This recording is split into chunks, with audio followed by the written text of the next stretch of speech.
Hi guys, and welcome back to my 5-part beginner crochet series where I teach you all of the crochet fundamentals. In part 1, I showed you how to hold your hook and your yarn, how to slip knot, and how to chain. In part 2, I showed you how to single crochet and how to half double crochet. And now in part 3, I'm going to teach you how to double crochet. So if you didn't watch the previous videos, make sure to check them out, and I will get right into it. To recap the last couple of videos, in part 1, I showed you how to create this chain. In part 2, I showed you how to create these single crochets right here. But to recap, I'll briefly show how I do a single crochet and a half double crochet. For the single crochet, I will be inserting my hook into this first set of loops here. I have 2 loops on my hook. I wrap the yarn around and slide the hook through, wrap the yarn around again, and slide it through again. And I just repeat this process. So I insert my hook through that V, wrap my yarn around, bring it under, wrap the yarn around, and bring it through both. That is the single crochet.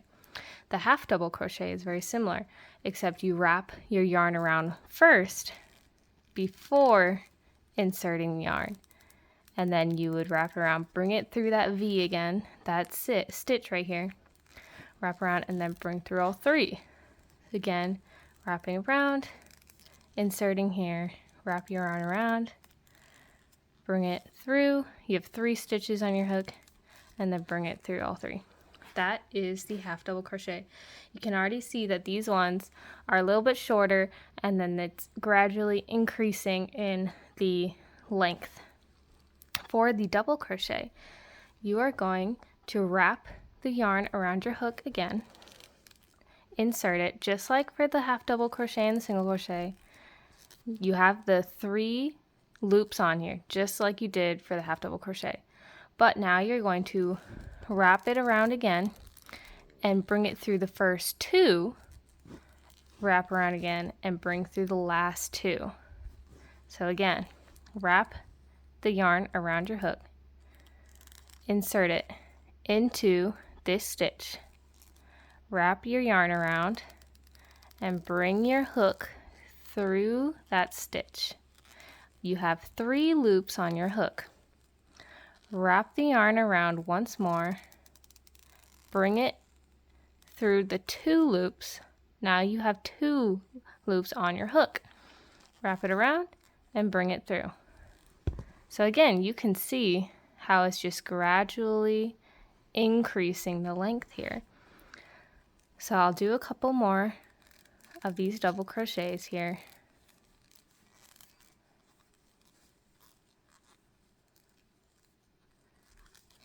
It uses quite a bit more yarn, but again, you get longer stitches.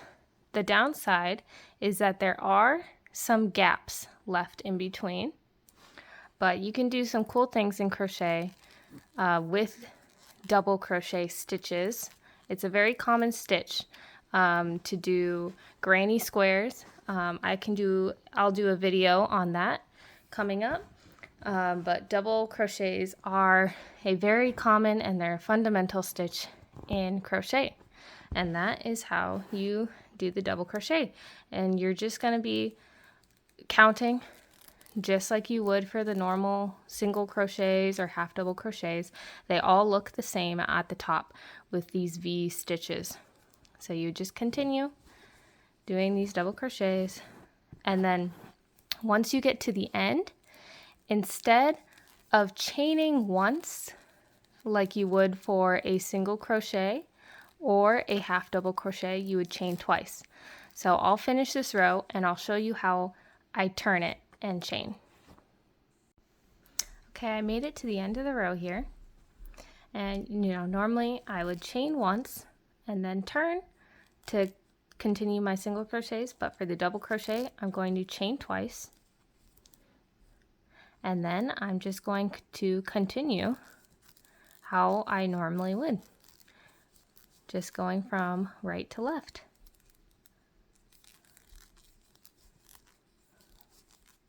just like that. And again, as I've said in my previous videos, just keep practicing. Make sure that you're able to get good tension and just practice these rows. You don't have to do very long chains, but just keep practicing it, going around and around and around until you can get some good tension and you have work that you're happy to move on with. In the next video, I will be showing you how to crochet into the front loop and the back loop only. That refers to these V's here. This is the front loop, and this one right here is the back loop. So you might see that in some patterns, so I'll show you what that means and how to achieve that.